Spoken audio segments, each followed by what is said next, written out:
Welcome to the Your Opinion Doesn't Matter podcast. This is this number here, episode 80. Special, man. It's very special, man. You know, not only that, it's a great number. I got a good friend of mine, who honored me, with partaking in this podcast life of mine. Sterling. I knew him. How many years we knew each other?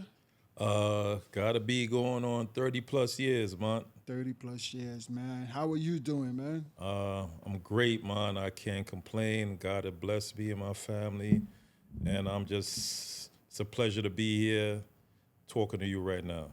That's what's up, bro. That's what's up, bro. And listen, there was a little celebration a couple weeks ago. Yeah, man. I reached the benchmark of my bicentennial. I officially turned 50 a few weeks ago. I'm at that point in my life where no more bullshit. But it's a blessing still, and I'm happy to reach that mark because many people wasn't able to see this, and I just take it as a blessing. That's what's up. That's what's up, man. Mm-hmm. So, do you see? How do you look at life now? Like you seeing things. We're not getting younger. We're getting older. The aches and pains is getting worse. You know what I'm saying? Definitely. What are we doing? And what are we doing? What is our plans? I know you have a son and a daughter. What's going? How's life? How's life treating you? How are you preparing to stay for them for a little longer? Yeah. My plan has always been the same: is to live a righteous life and keep everything balanced along the lines of family, finances, business, things of that such. I just try to keep everything balanced because I believe life is a balance, and too much of anything would tip the scale over. So therefore, I try to keep everything on an even keel, if you understand what I'm saying. I do. I understand that. And me and you was talking actually before the podcast, and actually we spoke about certain things probably a week or so in regards to health, and like and you said something that was like the statement is once a man, twice a child, and and I'm like that is the truth. That is the truth. I mean, if people don't really understand, because elaborate, what does that mean to you?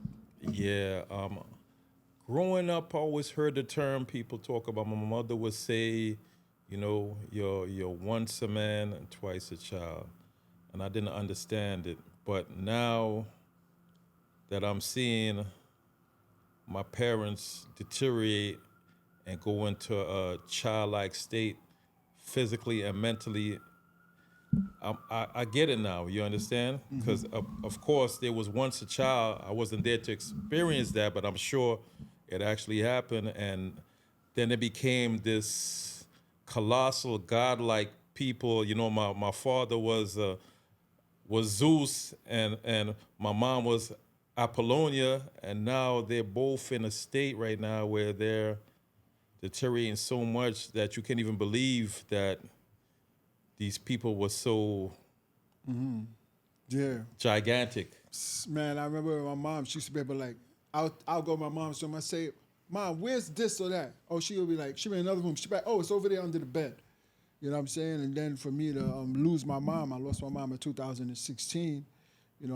It's like she was going through that phase of, breaking down, and it was rough. It was rough. The roughest time for me was when I graduated.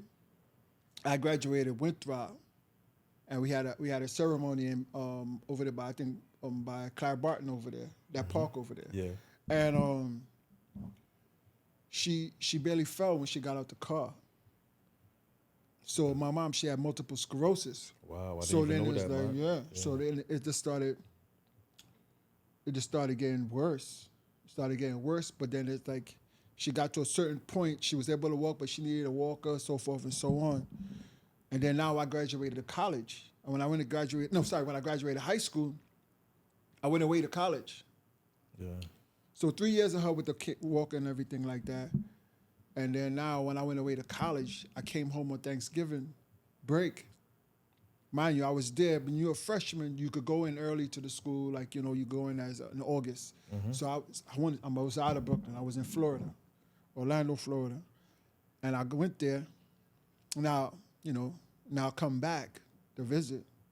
My mom's is she's eating and out of a straw, drinking out of a straw. And that shit crushed me, kid. That was 1990, 91. That shit crushed me, kid. That crushed me, and then I wind up coming home. I came home right after that semester was over. I'm out. I had to be back here, for my mom's. I mean, first of all, let me give you the condolences of the loss of your mom.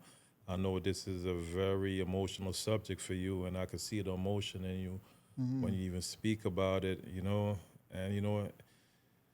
it's tough, man. It's really tough. And before, people used to talk about it, and I couldn't relate. But now I'm actually going through the same thing. I mean, not the same thing exactly, different scenario, but my mom is actually going through, I hate saying it, but she's going through the first stages of Alzheimer's. And now she's her short-term memory is beginning to be shot. And, she keeps repeating the same things over and over again. And, you have to be really patient. But at the same time, you try to look at her and see the same person that was there during the good times. You try to fool yourself, but then the reality comes in and you realize she's no longer that person and she'll no longer be that person. But, as I try to give her the loyalty because she was there for me. She provided for me. She was my sanctuary. She was my hero. So therefore, I give her that loyalty. Whenever she needs me, I'm going to be there, But it's really tough seeing her, the things we take for granted, Yeah, that's a fact. The things we take for granted. And now sometimes, not in front of her, not in front of my wife, and not in front of my kids, I think about it, and a tear comes to my eye, Because life could be so joyous at certain times, and at the opposite end, it could be so cruel. And sometimes I say, what did I do to deserve to see my mom deteriorate at this level right now? And, what could you do, man?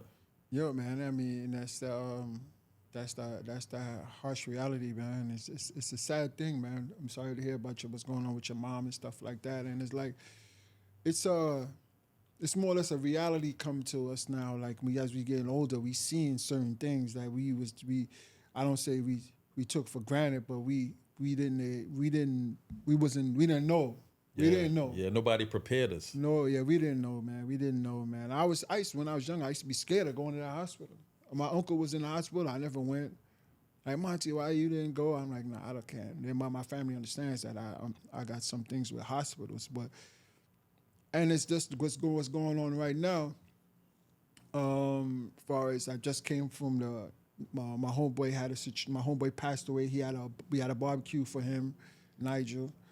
And God bless Nigel. I knew him very well. He's a good brother. God bless his soul. Yeah. There are very few people like him, and my condolences goes out to his family. Yeah, same here. And I was speaking to my homegirl who lives like right around the corner from him. She was gonna go to she was wondering if I was going. I said, yeah, I'm going. And she says, she said, I can't go because my father got the same thing he has. Like he had like stomach cancer or something along the lines. I don't want to be wrong, and then what wound up happening, her father passed away 2 days after. That's terrible, man. 2 days after. We was gonna go to the wake, her father passed 2 days after. And then now, let me tell you how things was just so depressing for me. A guy last year, he got me into 2 schools to teach. I was teaching chess. I was activity specialist. Yeah. For 2 schools. I was teaching chess. I was teaching basketball. I did the trifecta. I was in a charter school, I was in a private school, and I was in a public school. Yes. Same time. And it was because of him. And what happened was is that me being me, I'm gonna tell you something. There's certain things I learned about me going through all of this. I'm gonna go back to what I was saying. Of course. I said I tried to reach out to him, right? Because I had another situation where I needed paperwork to show, okay, what day and when did I start? When did I start working there? And I'm like, I would text him, and he didn't text me back. And this was early February. So me being who I think I am, like, yo, what's wrong with this guy? You know what I mean? Why he's not texting me back? Or something. And that was week 1. And then I skip a week. Now I know week 2, I text him again. And then I even called him. I left a message, said, you hit me back. And then now here's the thing about saying why. This is me saying, why is this guy not calling me back? And you probably jumped to the wrong conclusion automatically. So now I get a text early March from that phone number. He said, I didn't usually go through my son's phone, but he's been in the hospital since January 8th. And me being, I don't know, me being selfish, saying why when he's there fighting for his life. And you know what? When she messaged me back in early March, he passed away late March. He just passed away. And me saying this thing, why he didn't call me back? Like, why is this? Why is that? I learned something. Like, I learned that, listen, you can't be selfish. You can't just say, like, who am I? I'm just supposed to be this guy. Why is this guy not calling me? Maybe he got other pressing issues. Why he didn't text me? Maybe he got other things going on, which he did, or anybody.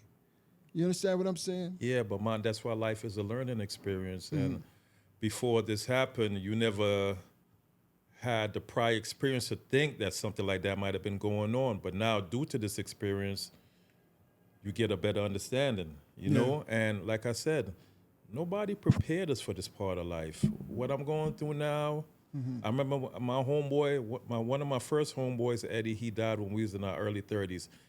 Everybody was shocked. It was a big shock. We survived it. But nobody told us when we get to the late 40s, 50s, people are going to be passing left and right. It's traumatizing. Yeah, it's damn right. It's very traumatizing. And sometimes we have to desensitize ourselves to this, because if you sit down and think about things like this, you will lose your freaking mind. We losing people left and right, Monty, especially at these times. And now I imagine what our parents has been going through. Well, think about it when we was younger. How much parties we was at? We was at shootouts separately. You was there. I know you was in the 90s. There so much shootouts on a weekly basis. And back then, we was worrying about. We basically wasn't worrying. The only thing that really could have happened to us was getting shot, getting stabbed, or something like that. But then now, as we get older,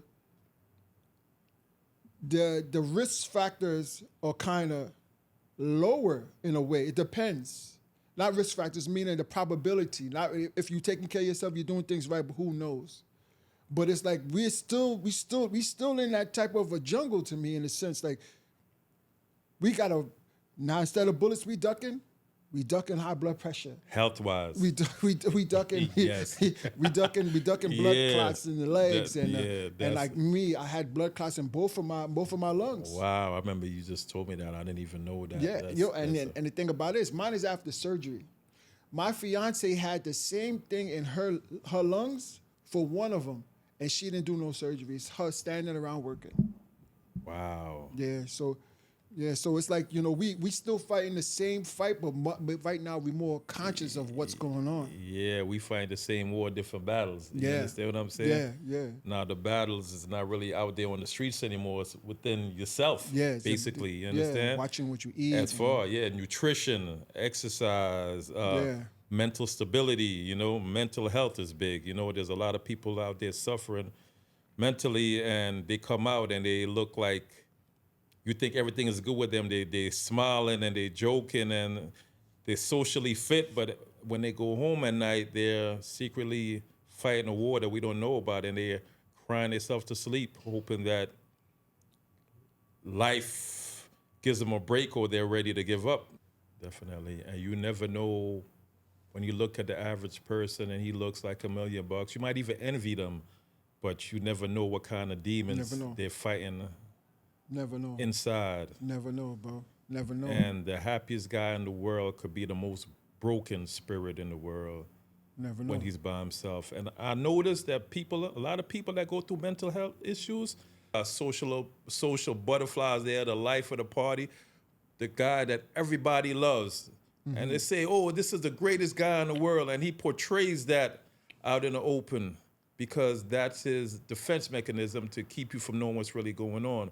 But then later on, when the party's over and the lights are cut and he's back home by himself, he's slowly suffering, and we never know. Till the day we hear and we're all in complete shock. Yeah. Yeah. And you know, sometimes you look back, the clues were there, but you never even paid any attention to it, you know? Facts.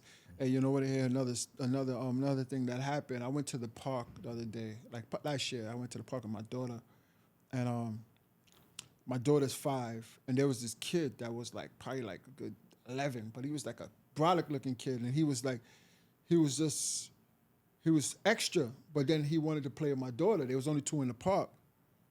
I'm like, my daughter, she likes to play. She wants to play. Of course, kids. I said, Mecca, he's too big. He's too rough. So now the mother, she's sitting on the bench over here. I tell her go down. I told my daughter go that way. The boy leaves from where he's at and goes to where she's at to play. Now the mother says to me, "Don't worry, my son loves little kids. Don't worry, it's okay. He's all right. But he's just, he was actually slow." I don't only call the word slow. I'm sorry, I don't know the exact term of this kid. I think he was suffering from autism. Yeah, might be autism. Sure, yeah. And so now she's telling me. I said, oh, okay, yeah, she could play with him. So now she's telling me, she's West Indian lady. She starts telling me about When you say West Indian, what do you mean exactly? Huh? She's a West Indian woman, meaning that I could tell because in the area that I was in, there's a lot of real like Americans. Okay. So I could just tell by her accent she was like Jamaican or something. Okay, all right. Yeah, So then now she be talking, and she starts talking about a little bit of herself, and she just came from Arizona. I said, oh, okay, nice. She said, yeah, because her son last year, the year before, 2 years before, committed suicide. He was 18 years old, smiled a lot, this, that, and the third. You wouldn't think nothing's wrong. He put rocks in his book bag, and he drowned in a pond. He drowned in a pond not too far from where they live. But the thing about it is he was getting ready to go to college. I'm not trying to figure out where he's going to go. And you thought he was in the best place in his life, and everybody thought it. Yeah, and he was supposed to. And he had a bright future. Yeah, he had a recruiter come check for him for like the army or something like that. So she's trying to reach out for him for like 2 weeks. She thought that he just went and left. Wound up, she found out 2 weeks later her son drowned right up a couple blocks from her in the pond. Yeah, I could understand. And to be real, I think everybody at some point in their life contemplates suicide when things are going bad or good. I'm not going to lie, I did when I was younger. But I think being from our generation, at some point, even if you're just trying to get back at your parents, you'd be like, let me kill myself and then my parents, okay. They'll be sorry for me. So. But I did contemplate suicide, but nothing seriously. But I think we come from a stronger generation where we was raised by stronger parents, and we was just, we were more soldier-like. We was bred. But these kids now, they're so fragile. Yeah. And, even though I contemplated at times, I never seriously thought, I never made the attempt. I just wanted to get back at my parents. I'd be like, okay, you don't want me to let me go with this? So what if you come and you find me dead? Yeah, then now you'll be sorry. Man. I never said nothing like that. Yeah, well, maybe I'm a little off. Back to the subject, I'm saying, like, these kids, they're very fragile socially, mentally, and emotionally. We was way strong. Think about how our parents used to talk to us back in the days. Especially coming from a West Indian household. My mother used to say things, boy, why you ain't going dead somewhere? You know what my pops told me? My pops told me, why don't you go back to jail? I did one day in jail. He acted like I did a lifetime. My father used to tell me, you're going to end up in jail. You're going to end up in jail. And, we took that, and instead of bring us down, we built from that and we became stronger. and more resilient. But these kids right now, you say these things to them, they're so fragile and they're so easily broken that they might do anything. So therefore now, the whole philosophy of how we deal with kids is completely different. I remember my father beat my ass one time, no, twice. When I actually like when I got to elementary, I said from that day that he's never gonna beat me again. Yeah. Not by me physically imposing my will, because I You was wouldn't do anything. Oh, right. Yeah. I was set straight. I said that ass whooping did not feel right. No more. It's not happening. I mean, it's obvious to say that the youth now are different from the youth we was growing up with. I mean, we was talking about this before we actually got on there, and we were saying, like, if we compare the kids now to when we grew up, we had the respect factor to the point where we seen adults, we might have been out doing our bullshit, messing around, cursing, whatever, but as soon as we see an adult present, somebody would say, hey, relax, here come Mrs. Smith. And then we'll all stop and we'll say, how you doing, Miss Smith? And she'll say, hi, boys. And then she'll go home and she'll be like, I like them boys. They're such nice boys. But now, these kids, they're uncouth and they don't care if they see an adult coming by. They'll start cursing more and being more disrespectful because they like that attention. Mm-hmm. And the point I'm coming to, I think the cause of all of this is, remember when we was growing up and we were have-nots and we didn't have certain things, and we said to ourselves, you know what? I'm going to do my best to make sure my kids don't go through what I have to go through. Right. And I think that was the biggest mistake we made right there, because with the not having, with the suffering, with the persevering brings the character and the appreciation of things that we did not have, so that we hold things more sacred to ourselves now. So now these kids, they grow up, they never suffered, they never persevered, they never had not. So therefore, everything is like a joke to them. They take nothing seriously. If you understand what I'm saying. No, I do understand. And it's a different time, man. It's a different time. These kids now, man, it's like, I don't know, man. It's like the lack of respect is big time for these kids. The lack of respect is, the whole system is against you. Everything's for the kids, you know? Yeah, you can't win. Yeah, they empower the kids. Yeah. But by empowering the kids, they guarantee the fall of our nation, I believe. Yeah, you understand? manhood. Manhood in general. Manhood. And it's like there's no written rule of manhood no more out there. Well, you know, manhood, there's a broad definition of man. That's another subject. Right. That's a whole other subject. Right. You know, it's a very sensitive subject now that you got to be very careful when you get into. You're talking about with the pronouns. You know, that's another subject I deal with now. Working in a high school, you know, we have briefings. You know, there's a new student coming in, and she was a he, but she wants to be called she. Please.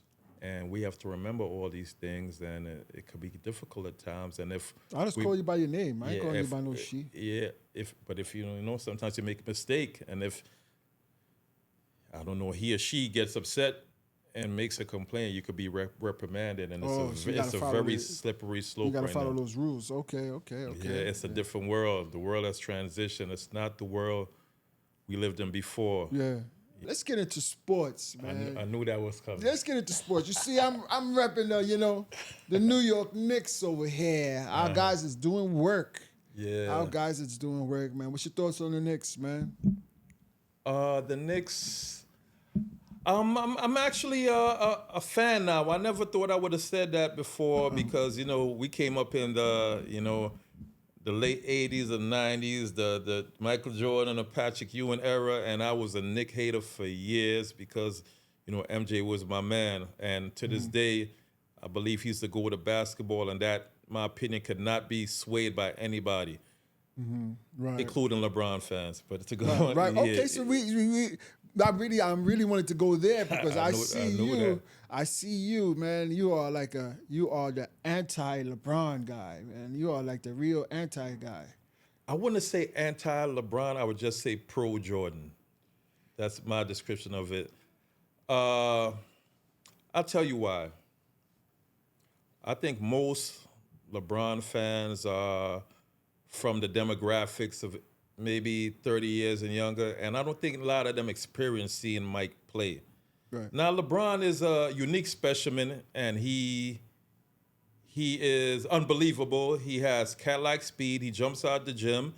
He has a high basketball IQ, and he's a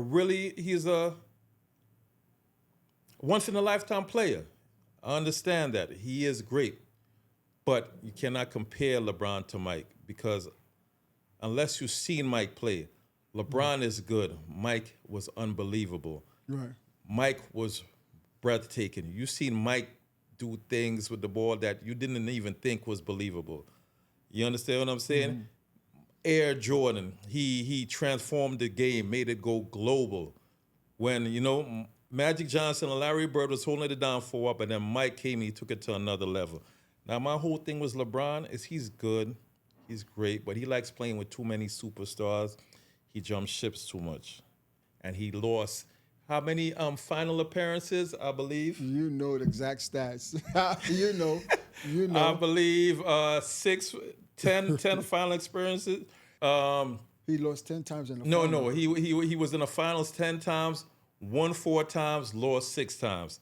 So in order for you to be the GOAT, you cannot have more losses on the big stage than wins. He had it 10 times in the finals? 10 times. Oh, shit. I mean, don't quote me. We're going to do our research, but he's been there at least 10 times. Damn. Yes. 6 losses, 4 rings. As opposed to MJ, 6 final appearances, 6 wins. That 1,000%, 100%, 1,000,000%, any way you put it. Man. You understand? Yeah, I mean, I saw a post on Facebook, and they had some stats up there, and you said, yeah, but they forgot to mention the 400 games, extra games he played or something. I mean, it's like... Yes. It seems like the press have this... I think everybody, the press, the sports press, the new generation, I think they're exhausted with Mike being the GOAT for so long that they're trying to... Have the baton pass. Yes, they want to push something forward. Right, they want to push LeBron forward more, and there's a major push. But... so therefore they come with these, LeBron just surpassed MJ with most 30-point games. Mm-hmm. LeBron has been in the league 20 years. MJ did this in 15 years. So therefore, is it really accomplishment? Stat man. You know what I'm saying? So, basketball is my thing, man. We go back to the basketball days. Man, we love basketball, both of us. Yeah. So you speaking about the push. Now, what about his son, Bronny? Have you been following him? To me, I'm gonna keep it 100. Bronny's trash to me. Yo, listen. You see what you say, right? I had a discussion with the homies. They'll name be nameless, and you know them as well. And I'm telling them, right? I said, yo, because there was a game he was at Sienna. I mean, enough respect to Bronny James, but I'm saying the hype is too much around the kid. Yes. And it's not warranted. It's not warranted. Yes. So let me tell you what happened. And there was a game. He was a sophomore. And LeBron came there. Drake came there. Because Drake was dealing with the star, which was a senior, he was dealing with his mother. Yes. So he had the game, and I'm like, they had the game. But I'm seeing him play. He's coming off the bench. I'm telling the homies, I say, yo, he's not that good, man. He's not that good. All of this hype about LeBron James' son is that the whole gym was packed. Yes. And so then I'm like, you know what they say? They say, yo, Ma, you hating. They say, you hating. I say, yo, what are you talking about, bro? I said, why? Why can't I? Because then now they saying I'm comparing me to him as a ball player. I'm like, what? I'm glad you said that because,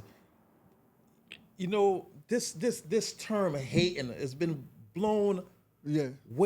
Whatever happened to constructive criticism? Exactly. You cannot give your opinion on anything if you don't agree with what the person thinks they consider you hating. Like if we're both going out and you come out with this outfit and you was like, yo, you know how this outfit look? And I know the outfit looks like it doesn't look good, and I say, man, that's a bullshit outfit change. You could say, oh, you're just hating on me, Stroll. But why can't it be I'm not hating on you? I'm just telling you how I feel. how I feel. Right. And And it's weird. I'm telling you, it's weird. It's weird for you to weird to hear that. And the thing about people would only respect other people's opinion. You can't give your opinion. because people are sensitive now. And therefore, if you don't agree what they're saying, they find this is their loophole to say something is wrong with you. You can't be right. Right. And the thing about it is, so you said the same words. You said that he's trash. I said he's not that good. Yeah. I see there's so much people that deserved More. He's taking somebody's spot, basically. I said that. You're saying Bronny the same James things is taking somebody's spot. I said the same thing. I said the same Yes. thing about that. He's taking somebody's spot on the All-American games. Yes. He's taking somebody's spot at the Trojans team. Yes. I said the same exact thing. Yes. And I'm making my point to my friends. I'm like, yo, listen, it is what it is. I'm not the only one that feels that way. Yes. So it should never be hate. Yes. It shouldn't be hate, especially if you didn't follow. Especially I'm talking to these guys that y'all didn't even follow him. You don't even, Yes. and I said that they saying, but listen, it's the fact that he's getting this attention is because of his father. I said, yes, that's it. And I say that he should take advantage of it. But it doesn't mean it's going to equal up to the hype. Yeah. And when I say Bronny's trash, I mean on the NBA Division I collegiate level, I believe he's trash. He's probably better than I ever was, and I took basketball very seriously. You know, it's probably better than we was, but on a collegiate NBA level and with the hype that he's going along with, being that his father's LeBron James, and basically LeBron is carrying him with the James name, you understand? I just don't believe he's going to live up to the hype. I watched him play, I observed this game. He's undersized, you understand? He's not... He's not outstanding in anything. He's not outstanding in anything. And he's not. He doesn't have He's the not jumping explosiveness of his father. He doesn't have the jumping ability. He's not a great shooter. He's he's all right defender. I think defending is the best aspect of this game right now, but that's not going to get you a starting spot on the NBA team. Yeah, he's at his height. He's fundamentally sound. He Yes. he shouldn't be taking this type of abuse. But this is for the people these are for the people who's saying that we can't have an opinion. Yes. What I'm saying is this. He is a fundamentally sound kid. Yes. And y'all need to give him a chance. These cameras need to get away from him. They Yes. need to stay away from him and let him get there. Not to say he's not going to be good. He's going to be good. And I want him to take advantage of the NIL deals. Of course. And get like a $2 million in your bank account instead of dad's money. Yeah.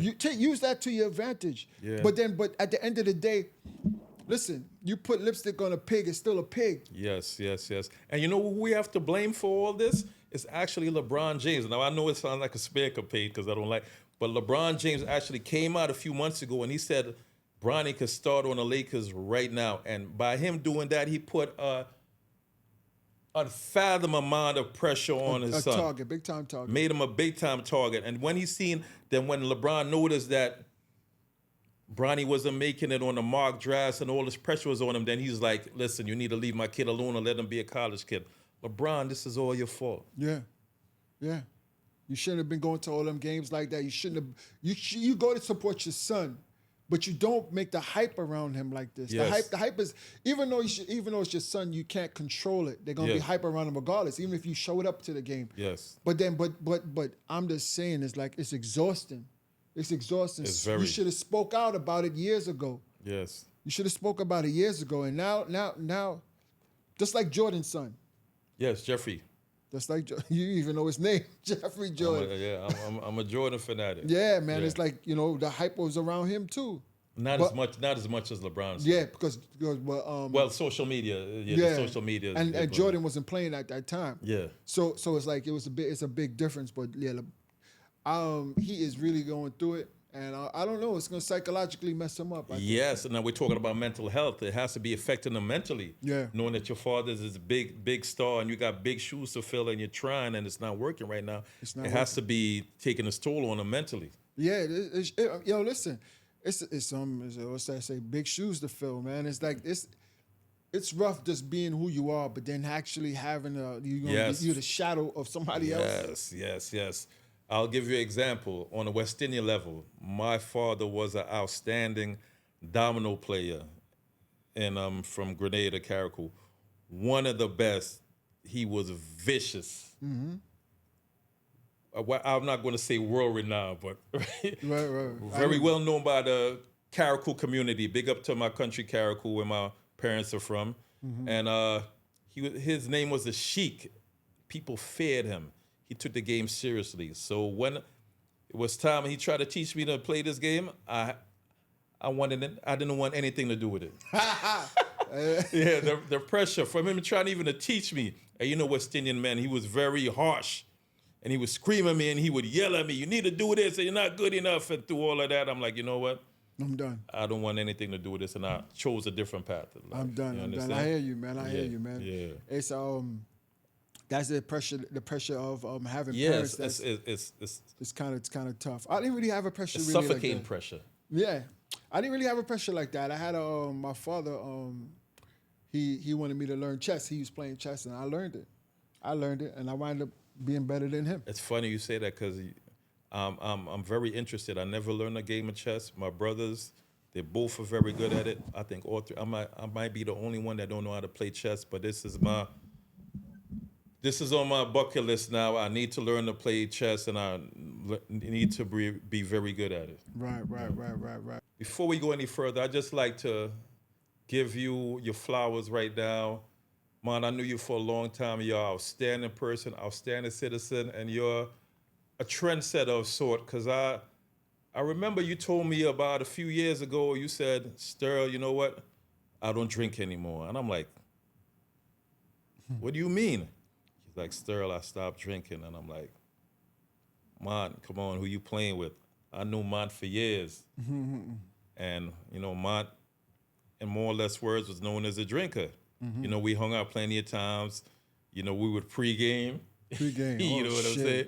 We would pregame. By the time we get to the party, we was wet. We had a great time, and the cycle went on weekly for years and years. And for you to say, "Nah, listen, I'm giving this up," I'm like, I couldn't believe it. But after doing my research, you've been liquor free for quite a while now, and you know I want to commend you. That's a great accomplishment because thank you, man. Thank you. And you motivated me, and I want to do the same thing. But I'm a victim of social drinking. Yeah. You understand? I've been a social drinker for many years, and I want to stop, but I just don't know how to go about it. But you definitely motivated me for me to take the first step in that direction. Right. Thanks, man. It was like a journey, man. It was a journey, man. I had to go through some things like, health wise, and I had went to the doctor one day. Actually, this month is going to be 2 years I didn't drink. Wow. So I went to the doctor, and 2.5 years ago, and I was at the highest weight ever. I was 240. Oh, that sugar, the sugar. 240. Yeah. And I was like, he says, you got to do something. I said, and I wound up speaking to my boy, Pete. You know Pete. Of course I know Pete. Shout out to Pete. Shout out to Pete. So he started telling me, mind you, before that, I was hearing about this thing that this diet he was on. So we're taking some suppression shots and stuff like that, drops. Yeah. So I said, yo, bro, what can I do? I said, yo, I want to lose this weight, man. I got to lose like 20 pounds, 30 pounds, or whatever. He said, yo, Mont, there's this diet here, but you got to be on point.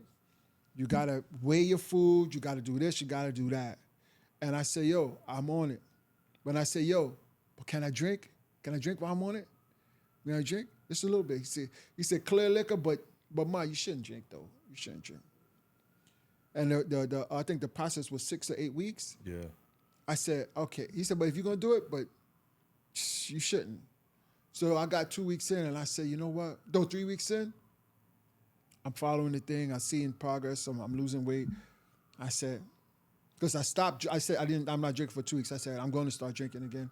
And then by the third week, I said, fuck it, I'm done. done drinking. Wow. By the time I got off that diet, I lost like 38 pounds, bro. That's awesome, man. That's 30, awesome, 38 pounds, man. Let me tell you, my problem is I have a social dependence on alcohol. Yeah. Meaning that whenever I go out to get-togethers, parties, things of sort, Right. I need to drink. Right. Or therefore, I am seriously uptight. Right. But you could try it. Like you wouldn't need to be uptight if you're relaxed. Like say you I'm not a relaxed person. I never been. I'm very shy. I always been shy. I always been a little uptight. I'm always very serious. So therefore, when I get in a social setting, I need a little edge. Yeah, to be on point. And too. I used to do that too. I used to have to drink just to go to the mall. All these people like social anxiety. I couldn't be around people, bro. I mean, I'm like right now, like a lot of people would be shocked. Like say I'm going somewhere with my fiance and her friends, like her cousins, stuff like that. They'll be shocked to see me talking now because when I'm around them, I don't talk. Yeah. I don't talk to people, period. Like, you know what I mean? I don't really talk. Likewise, when I'm sober, I really don't talk too much either. Again, there goes the social dependency. Yeah. Now, when I'm around people, I don't really talk, but then I may have a few drinks and I'm talking up a storm. Right. So then that's one of the problems. That's one of the problems. And another problem that I had with drinking is that there was always gray areas. There was gray areas when I'm dealing with people or certain things. It's like, all right, I don't remember certain shit. Or Mont's this. Mont was doing this. I'm like, or Mont said this. I'm like, yo, no, it's no more gray area. There's none. I know what I say, and this is what it is. Yeah, and not too long ago, I thought back. You know, sometimes you have what we call a drunk night. You know, you come home, you wake up the next day. Then maybe a month or two later, you know, somebody brings up that night and they tell you the things you did, and you be like, what are you talking about? Facts. And when you really think about it, I've been drinking for what? Easily 35 plus years. Right. Think about all these moments I've lost in my lifetime, in my memory, due to alcohol. Right. Yeah. And when you really think about it, it's freaking sad. I would like the moments back. You understand what I'm saying? Right. I mean, it's a double-edged sword. At the same time, you know, you're having fun, but you're losing. You're losing out on a lot of memories. You know, whether they was good or bad. And like you said, that gray area, that bothers me now, and that's part of the motivation to make me want to stop now. I don't know if I could stop as fast as you. You understand what I'm saying? But I have a plan. And it took time for me. Yeah, I don't know. I see myself in a 2-year plan. But you know, sometimes we got to take baby steps, you know. Liquor drinking. As for me, I'm sure for you, it's generational. I come from generations of drinking. We got West Indian family. We're West Indian, you know what I'm saying? So it's like it's not easy. Yeah. This is the party. Yeah, my father was drinking from the time he was 12 years old. Right. He put a drink in my hand when I was 12. Right. But I'm going to change the cycle. I didn't put a drink in my son yet. Right. Yet, you know? Yeah, and you want to change, right? But then it's like, damn, my environment's the same. Yeah. How can I change if my environment's the same? And it's like, but you just got to have this thing inside of you, bro. Like right now, since I've been going through all of this stuff with the funerals and stuff that I've been going through, and I got to go to this other guy's funeral on Thursday, I just fast. I'm coming off my fast today.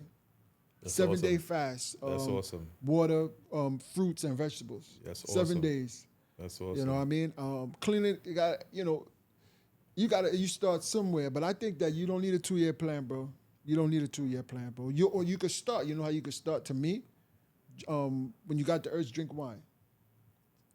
Take it, wean it down. You mean? Yeah. Go from liquor to wine. Dry yourself out. Dry yourself out. In a sense, I mean, I can't tell you how to do it because you're a drinker and I was a drinker. Nobody would have been able to tell me how to do it. Nobody. If you would have told me 10 years ago, Mont would not be drinking any alcohol at this point, I would have bet any amount of money in this world, and I would have thought that would have been a guaranteed win. Right. You. I don't want to make it more than it is, but you really. Right. I mean. You really You did your thing, man. I'm proud of you. Thank you, man. I was one of the infamous drinkers, kid. Infamous drinker. Infamous, man. I don't know if I should say that, but you know, Hey, yo. Pod's play name was Drunk Mont. You Drunk know what I'm Mont, saying? yeah. They Whenever said, that's Drunk Mont.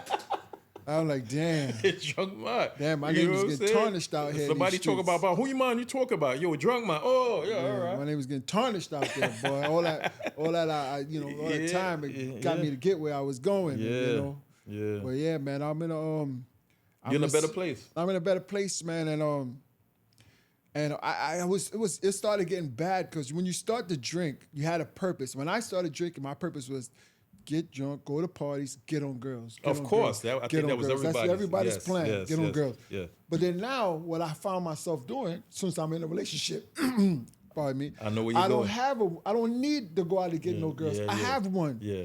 But I stopped socializing.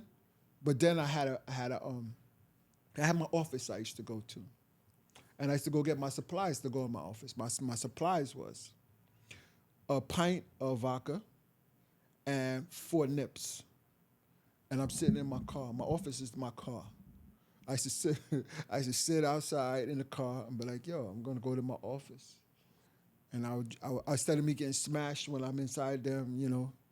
I'll do it around almost when they're about to go to sleep, and then I'll go right back in and I go to bed. Yeah. And then I felt that was not a good thing, man. I used to have nips all over. My daughter would find a nip. I'd be like, but it's closed. But Yeah. So what would you say? You was drinking on a daily basis? nah, I would drink probably like 3-4 times a week. Wow. Yeah. 3-4 times a week, man. Yeah. It got real bad, and I'm not going out. I'm just drinking. Oh, wow. Yeah. That was pretty bad. Yeah. I'm not even gonna lie. I started drinking just because I thought it was manlike. In my early teens, I see my father and all my uncles, and I thought, in order to be a man, this is the thing you had to do. And then once I started, I became dependent, and I slowed down tremendously now to the point where, like I said, I'm a social drinker. When I'm going out, things as such. But if I'm in the house, sometimes if I'm in the house and I'm watching a game, I get a drink, a few beers, a few shots just to loosen up. Right. I realize at this point in my life, I really don't need this. It's detrimental to my health. I could put my energy into something more progressive. So therefore, I just want to move into something more positive at this point in my life. Right. So then, okay. So I'll challenge you. Not this month. Yeah, not this month. Not this month. No, I'm gonna challenge you. I'll challenge you to go a month without drinking. I'll challenge you, and you pick the month, whatever month. It'll have to be a winter month. No, we got to pick it within the next 4 months. Pick it within the next 4 months. Pick a month, and you can do it, bro. You the type of guy that I know you grounded. And this won't be for me. This is for you. This is for you, and you can do it, bro. And I know I need to stop. And I talk about another aspect that people probably don't even talk about when it comes. And I don't mean to blight myself, but when we drink, we think we could drive. Oh yeah. I got to And I'm sure a lot of close calls, man. I caught a DUI, and you know what? When I'm in DUI class, I had a class all the way to artillery, or downtown Brooklyn over there. Yo, the guy was saying, I'm in there with a bunch of people with DUIs. Yeah. He says, listen, 90% of y'all are gonna be back. Yeah. That's what he said in that class. Repeat offenders, yeah. I said, yeah. You got me effed up. I didn't tell him that, but in my mind, I said, I'm never coming back. Yeah. And I used to drink and drive over and over. Well, I think we're all. Over 200 times I used to drink and drive. I think the number's higher than that for me too. Me too. I'm just saying. Yeah. I just wanted people to know how bad it was, how much times I was drinking and driving. Yeah. But I made that decision that you could get locked up for, like, say you come home in an Uber and you was drunk. And then you go to your car, like say you go just to check something. You get Yeah, I know somebody that happened to. Yeah. My brother caught a DUI by sleeping in the car. Yeah, I heard cases like that. Yeah. And like I said, when we're drunk, we think we could drive, and I was at the point where I actually think I drove better when I was drunk. But my reality was distorted, Right. and I'm sure Yeah.